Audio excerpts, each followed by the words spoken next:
中国公布了经济数据显示，第一季度 GDP 增速良好，但股市反应冷淡，股价大跌。这似乎再次引发了公众对官方统计数据真实性的质疑。这种质疑之声反映了一个深层次的制度性问题：上级要求下级完成高额的政绩考核指标，但实际完成却很困难。为了应付考核，下级只能不得不夸大或者篡改数据。这种自上而下的政绩驱动，造成了整个统计数据系统存在严重的水分和失真。在当权者种种虚假数据的掩护下，中国经济早已岌岌可危，随时可能彻底崩盘。GDP 增速遭遇造假丑闻。2024年第一季度，中国国家统计局公布了所谓亮丽的 GDP 增速数据，称同比增长 5.3%， 优于外界预期。然而，仅仅一天之后，中国股市就应声暴跌，超过5000家公司下跌，1200多家公司跌幅超过 10%，700多只股票收盘跌停。上证指数一度险些跌破3000点大关。这显然从侧面反映了市场对中国 GDP 数据的不信任。经过网友的数据核查，真相大白，中国一季度 GDP 增速造假被戳穿。根据去年同期的 GDP 数据284997亿元，以及今年同期的296299亿元，简单计算出今年一季度的实际 GDP 增速仅为不到 4%， 远低于中国公布的 5.3%。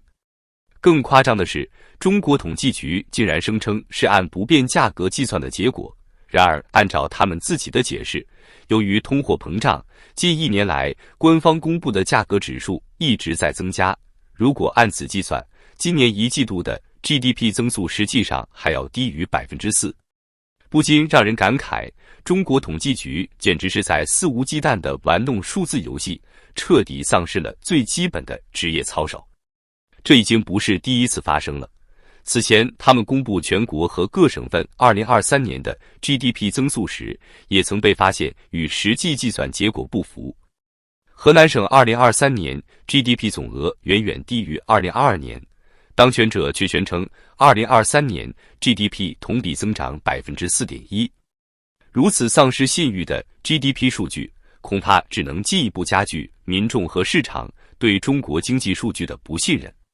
有网友讽刺道，当权者宣称今年一季度 GDP 同比增长 5.3%， 看来唯一的解释是当权者又核减了去年一季度的 GDP 总额。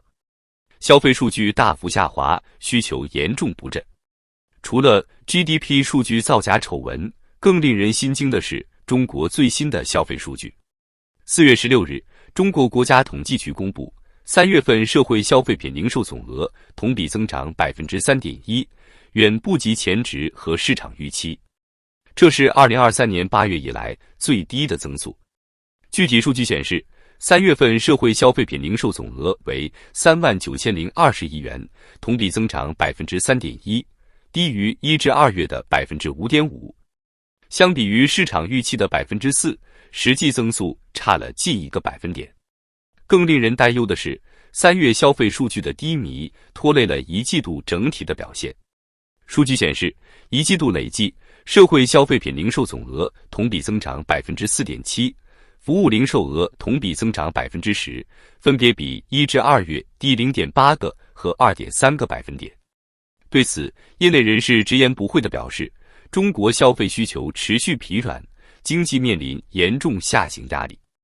这种数据已经不只是让人担忧那么简单了，简直就是惨不忍睹。一位金融从业者愤怒地说，消费是拉动经济的最关键引擎，现在连这个引擎都熄火了，中国经济还有什么希望？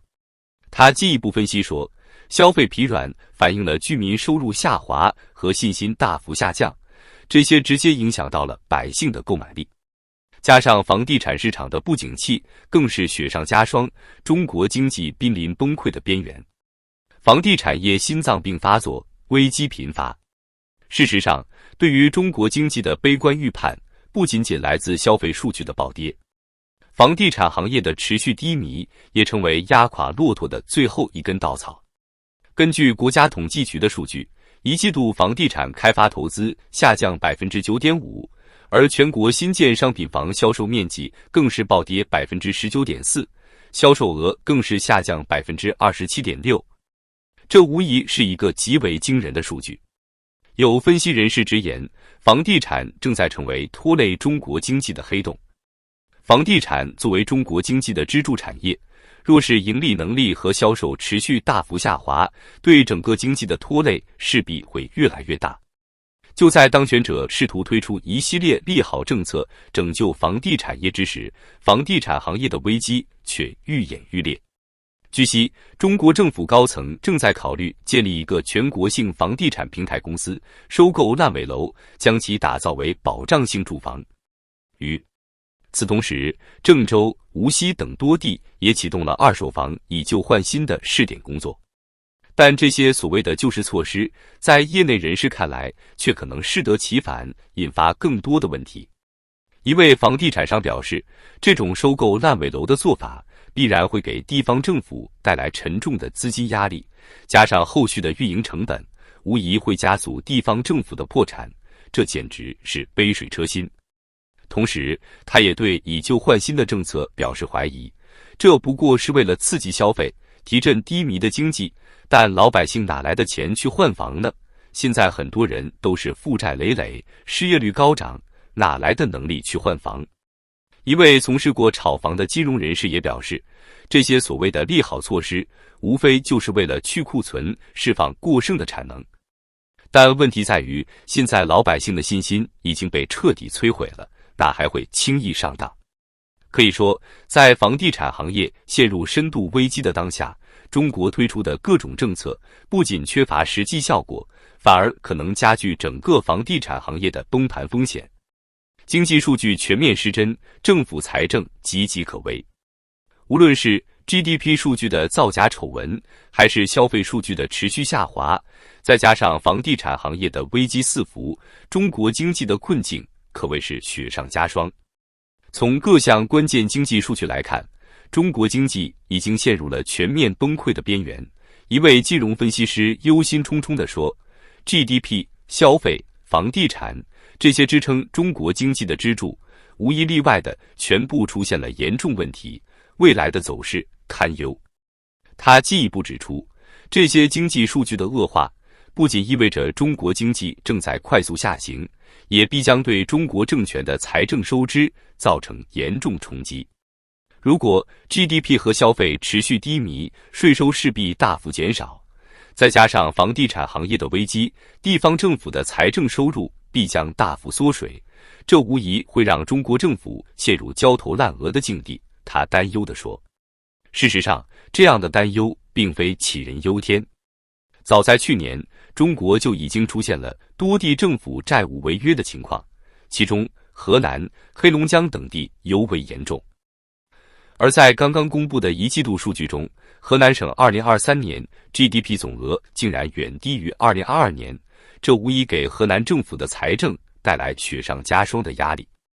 如果这种趋势持续下去，我恐怕很多地方政府都将陷入严重的财政危机，甚至有可能破产。这位分析师痛心地说，这实在是令人担忧和悲哀。可以说，在中国经济数据全面失真的情况下，整个中国政府的财政根基也岌岌可危。这不仅意味着未来中国经济将持续下滑，也将大大增加社会动荡的风险。在中国的虚假宣传下，外界似乎一直认为中国经济仍在高速增长，百姓生活日益富裕。然而，通过对最新经济数据的深入分析，我们可以看到，中国经济早已陷入了全面崩溃的边缘， GDP 数据造假，消费需求严重不振，房地产业危机四起，无一例外地反映出中国经济正在走向彻底的崩溃。与此同时，这些经济数据的恶化也必将给中国政权的财政造成沉重打击。地方政府债务违约的风险正在迅速升高，这无疑将加剧社会动荡的风险，对当权者的统治构成前所未有的挑战。